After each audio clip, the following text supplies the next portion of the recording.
नमस्कार, जय हिंद, वंदे मातरम। स्वागत है आप सभी का उत्तर प्रदेश के सबसे बड़े न्यूज चैनल में। तो चलिए दोस्तों, अब नजर डालते हैं उत्तर प्रदेश के मुख्य समाचारों के साथ साथ यूपी राज्य की आज की अहम और बड़ी खबरों पर। आज उत्तर प्रदेश के किसानों, गरीब परिवारों, मजदूर भाइयों, बेरोजगार युवाओं और माताओं बहनों के लिए एक बेहद बड़ी और राहत भरी खबर सामने आ रही है। यूपी के अंदर से भ्रष्टाचार, गरीबी, भुखमरी और बिजली पानी की समस्या को खत्म करने के लिए योगी सरकार एक बड़ा और महत्वपूर्ण कदम उठाने जा रही है। इस बार पीएम किसान सम्मान निधि की अगली किस्त कब जारी होगी, इसकी जानकारी भी आपको इसी वीडियो में मिलेगी। साथ ही उत्तर प्रदेश में आज से करीब 15 से 20 नए नियम लागू हो रहे हैं, जिनका असर सीधे आम जनता पर पड़ेगा। इसके अलावा पेट्रोल, डीजल, सोना और चांदी के ताजा रेट क्या हैं, इसकी अपडेट भी हम आपको देंगे। आज के मौसम समाचार पर भी विस्तार से चर्चा होगी। साथ ही यूपी की आज की सभी बड़ी घोषणाओं और अहम खबरों को भी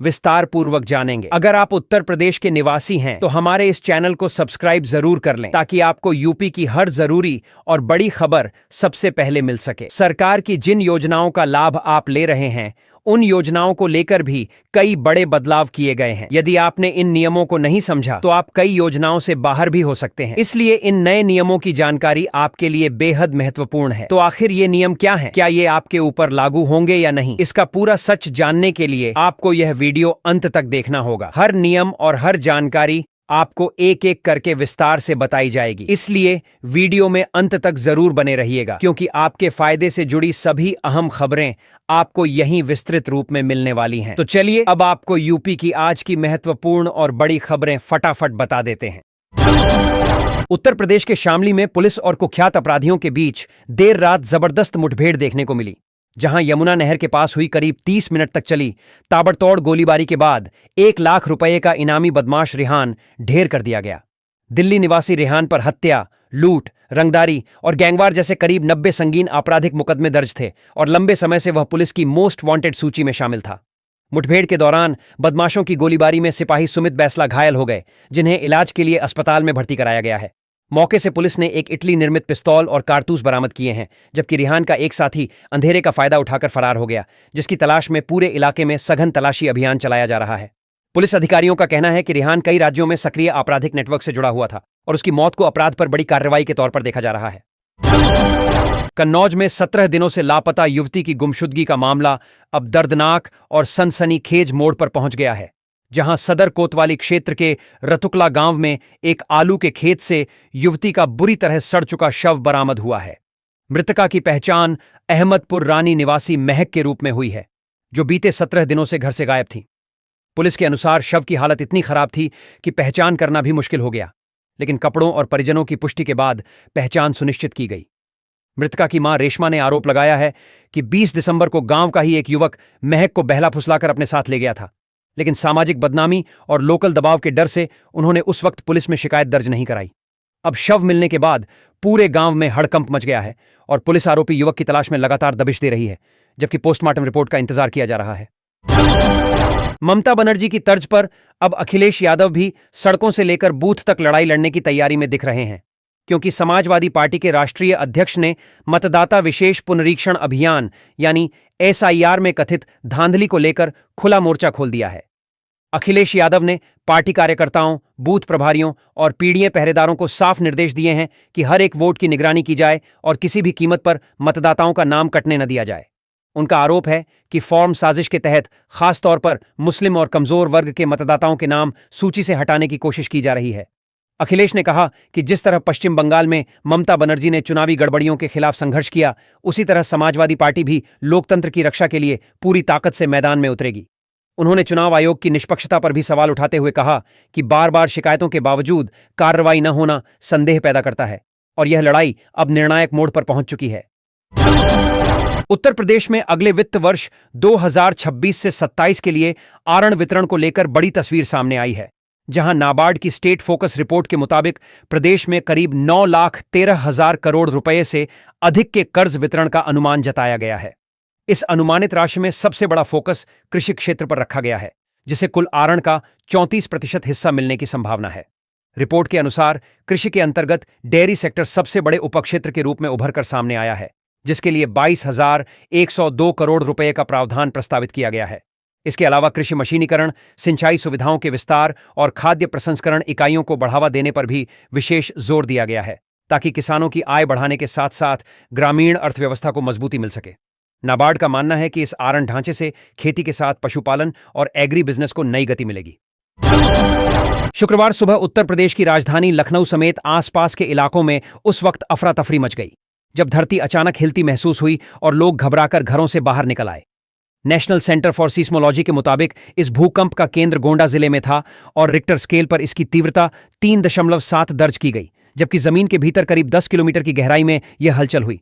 झटके भले ही कुछ सेकंड के रहे हों, लेकिन तेज कंपन के कारण लोग काफी डर गए। राहत की बात यह रही कि अब तक किसी तरह के जानमाल के नुकसान की पुष्टि नहीं हुई है। हालांकि प्रशासन स्थिति पर नजर बनाए हुए है और लोगों को सतर्क रहने की सलाह दी गई है। वहीं आगरा में एक ऐसा मामला सामने आया है जिसने पुलिस और प्रशासन दोनों को हैरान कर दिया, जहां 12 साल पहले कागजों में मृत घोषित किया जा चुका शातिर अपराधी अचानक जिंदा निकल आया। थाना न्यू आगरा क्षेत्र में ताराचंद्र शर्मा नाम का यह आरोपी फर्जी मृत्यु प्रमाण पत्र के सहारे पिछले 1 दशक से ज्यादा समय तक कानून को चकमा देता रहा। मामला तब खुला जब वादी राजकुमार वर्मा ने नवंबर 2025 में ताराचंद्र को स्कूटी चलाते हुए अपनी आंखों से देख लिया और इसका वीडियो व अन्य सबूत कोर्ट में पेश कर दिए। पुलिस जांच में साफ हो गया कि आरोपी कभी मरा ही नहीं था, बल्कि उसने योजनाबद्ध तरीके से खुद को मृत घोषित कर संपत्ति और मुकदमों से बचने की साजिश रची थी। अब पुलिस ने उसे हिरासत में लेकर धोखाधड़ी, जालसाजी और न्यायिक प्रक्रिया को गुमराह करने के आरोप में नया मुकदमा दर्ज कर लिया है। वहीं उत्तर प्रदेश में एक और बड़े कमर्शियल प्रोजेक्ट की तैयारी ने रफ्तार पकड़ ली है, जहां गोरखपुर में लुलु मॉल खोलने की दिशा में अहम कदम उठाया गया है।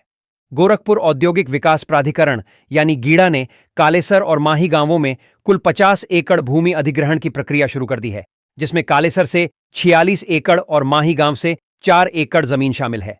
प्रशासन ने सोशल इंपैक्ट असेसमेंट के लिए आधिकारिक विज्ञापन जारी कर दिया है, जिसके तहत अधिग्रहण की जद में आने वाले 200 से अधिक किसानों से राय ली जाएगी। योजना के मुताबिक प्रभावित किसानों को मुआवजे के साथ पुनर्वास की सुविधा भी दी जाएगी।